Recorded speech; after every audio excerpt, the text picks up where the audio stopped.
Imagine this.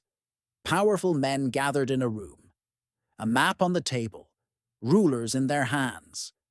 But this isn't just a geography lesson, it's the story of a continent's fate being decided, with lines drawn in ink, but written in blood.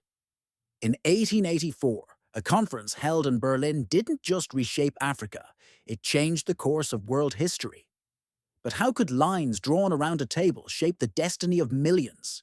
The Berlin Conference was convened in November 1884 at the invitation of German Chancellor Otto von Bismarck. Its official purpose, to regulate the European colonization and trade in Africa. The attendees, Britain, France, Germany, Belgium, Portugal, Italy, Spain, 14 nations in total. But noticeably absent was Africa itself. Not a single African representative was invited. The lives of millions were being discussed, without their presence, without their voice. On the surface, the conference aimed to bring order and prevent conflicts among European powers. In reality, it was about carving up a continent to serve European interests. Who gets what? Where are the borders? How do we split the resources? And the answers? They were drawn with straight lines, rulers gliding across maps as if they were merely slicing paper, not dividing people. The decisions made at that table tore apart Africa's natural, cultural, and social fabric.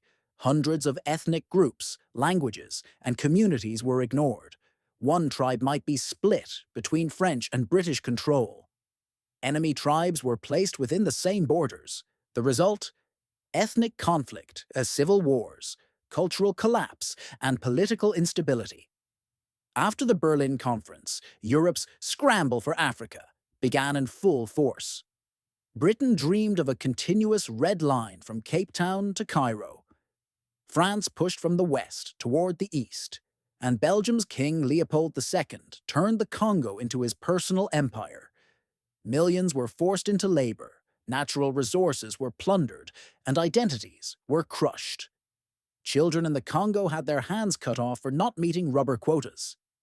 Miners perished in collapsed tunnels, digging for gold and diamonds. Many of the modern borders in Africa were drawn in this era, drawn in ignorance and soaked in suffering. Those ruler-drawn lines are still shaping Africa today. Countless civil wars, border disputes, and political crises have their roots in the arbitrary decisions made in Berlin. From the Rwandan genocide to South Sudan's conflicts, many tragedies trace back to this moment in history. But the Berlin Conference didn't just impact Africa. It institutionalized the age of imperialism. It systematized exploitation. It redrew the cultural and political maps of entire continents. In 1884, a group of men drew lines that would shape a continent's destiny. But what if those lines had never been drawn? What if Africa had been allowed to develop on its own terms? What do you think? Did those lines shape the future or steal it? Share your thoughts in the comments.